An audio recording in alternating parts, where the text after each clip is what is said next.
Hey guys, I'm Joe with Moto Strano, and I'm taking a little stroll here on a Thursday morning on a Cube Touring Pro 400, and I thought I'd take a moment to chat with you in this beautiful setting about battery range on the Bosch system and other systems, and just kind of give you the lay of the land from my perspective of having ridden and used and sold and serviced a lot of these e-bikes over the past 9 years.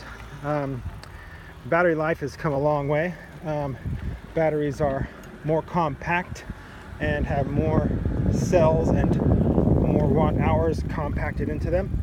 And of course we're buying the e-bike for the assistance, and we prefer to get something with the maximum amount of range. And so the number one and number two question that people ask me when they are in the quote-unquote research stages of checking out e-bikes, or they're comparing models, is, what's the real range on these things? How many miles can I expect to get on a battery? And what I like to tell people is kind of an average based on real world experience. And that is, for instance, with the Bosch system, I informed people that they can get up to 90 miles on a battery, which in actuality you can actually get more.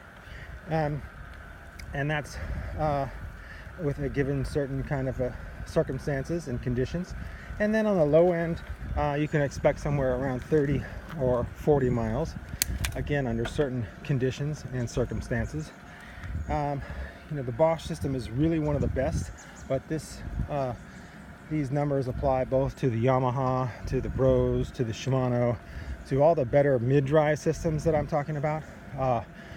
When we first started selling e-bikes, there were brands like Stromer and A to B that barely got 20 miles on a charge. There were heavier bikes. Some of them still are heavier bikes, so they need a bigger motor, bigger battery, and more torque to really get it going. And some of them, like Stromer, is really focused on speed. I think they've improved over the years, but we don't dabble in Stromer very much anymore, except on the service side. So for the Bosch system and these mid-drive systems, it's got a range indicator. As you can see, this one's telling me I have 39 miles range on this, and I've got 4 bars. I started this ride with 4 bars, and the rangefinder is actually very accurate, again depending on how you ride it, and it depends on who's riding it, when, where, and all kinds of other factors. A really good experienced rider with really strong legs, or even just somebody who's in pretty good shape, is going to ride their e-bike in eco mode most of the time, and a lot of times that rider is even going to turn the power off where it makes sense to do so, like in the flat terrain. Other kind of rider is going to be in turbo mode all the time. That's usually the new rider who's in not the best of shape yet, because they haven't been riding, because they're recovering from life, as I say, and so they're getting on the bike with using the maximum amount of assistance, really as a tool just to get up the hill and not have a big amount of strain on the body in the meantime. So in the kind of riding conditions you have and the rider, and it also has a lot to do with rider weight. It also has to do with the type of bike, the gearing, whether it's a full suspension or a touring bike. Like this bike I'm on now is made for touring, so it's more of a long distance bike. It does have a front fork, but it's got no rear shock. A lot of older guys come into our store wanting a comfort commuter bike, in the vein of they believe they have something in mind, like a motorcycle or even their car, where you've got front and rear suspension, and that suspension is soaking up bumps and potholes to the maximum, so that the rider is not feeling any impact there. Well, the riding, your body on a bicycle is supposed to feel a little bit of impact. Well, that's why we're riding a bicycle and not sitting in a car. But adding that extra weight, adding that suspension is going to rob you of power that's going down to the motor, as well as adding extra weight that the motor has to lug around and you have to pedal around. So it's usually not the most effective type of bike to be thinking about range. Of course, you can always carry a second battery. I'm riding actually this bike with the mileage that it has and the range it has. This is a 400 watt battery. Of course, Bosch does the 500s. There's an advantage. You may not see it right now. There's an advantage to having lower wattage battery. You get a lighter bike. You get to constrain yourself and make sure that you're getting a physical workout as well as a pleasurable ride. I'm planning only about a 15-mile ride up Kings Mountain today, so the battery that I've got here is going to do me just fine. Other factors that influence here, you can see that I'm only cruising right now up this hill about 4 miles an hour. If I was in a different gear and I was really pushing it, I could get maybe 10, even 15 miles an hour on this less steep incline that I'm on right now. But then my range is going to disappear pretty quickly.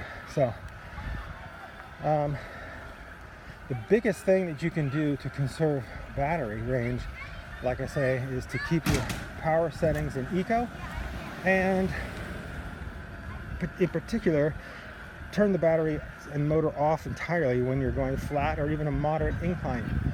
You may not want to do this if you're a brand new rider, because you're relying on the bike to do even basic riding, because you just don't have the power yet. But as you get more skilled, as you build up power in your body and your legs, you'll be able to do that. Frankie, who you've seen on these videos, he rides his fat bikes touring. It's the worst possible bike you could take touring for the drag and weight of the bike. He rides that bike 90% of the time with the motor off. So he'll only use the battery for those steep inclines, or when he's trying to get to a campground late at night and needs to get there. That's for recreational riding. Of course, if you're commuting, here's something that we are all in a rush, but you can get a lot more range out of your bike if you just slow down.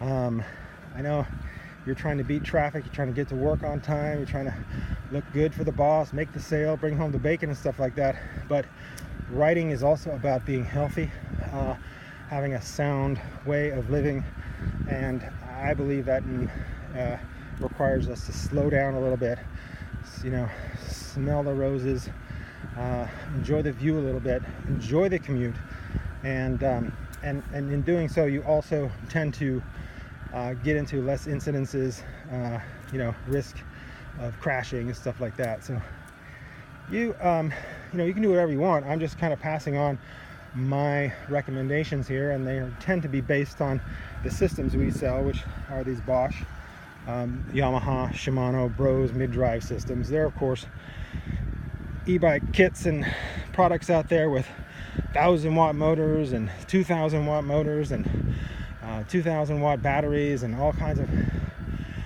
systems you can get. There's bikes with 2 batteries installed on the bike itself. That's a really heavy machine. I'm not really into those. We don't sell those, so I'm really focused on these consumer-friendly products. Stuff that my dad could get on, and he's a tinkerer, but he wouldn't need to tinker around on this thing and futz around and call China when there's a warranty problem. We just go into a regular old e-bike shop like Motor Strano, and you can get stuff diagnosed, get parts, that kind of thing. That's why I like Bosch system and Yamaha system, etc. So other things you want to do is just always, of course, keep your battery charged. Your lithium batteries are great stuff. You don't have to wait for the battery to get to a certain point before you can charge it, but you do want to charge it regularly. I don't advise you to leave the thing sitting more than a month or so without getting a charge. And yeah, just get out and enjoy the bike. Oh, also another huge factor with range, on top of the the rider skills, rider abilities, is just inflation of your tires. So tire pressure, huge advantage if you keep a pump on your bike, keep one handy, and keep that tire pressure up. On this bike, I even have it a little bit low right now. I think it's only around 50 pounds.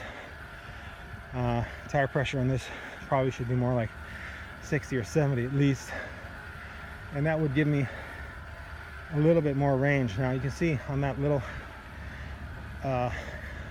steep part of the road here, I lost a lot of range. Now it'll recalibrate itself with the Bosch system. I'm gonna hit the reset button and that number will recalibrate based on the last some odd feet of travel.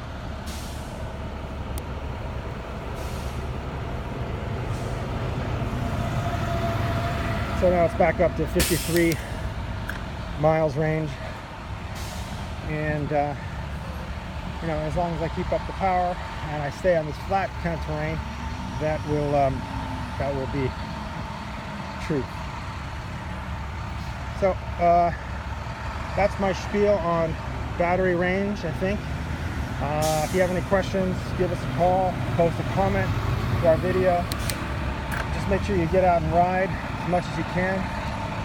Stay off the bus, stay out of the car. I mean, cars, look at them. This guy can barely even make this turn. I'm gonna scoot around him. There's probably gonna be 5 people on that bus.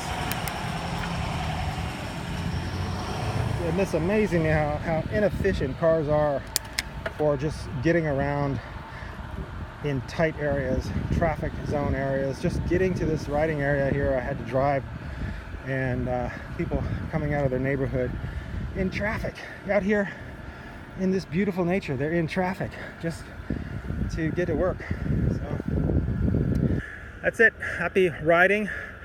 Avoid the traffic, bust your commute, and I'll see you on the trail.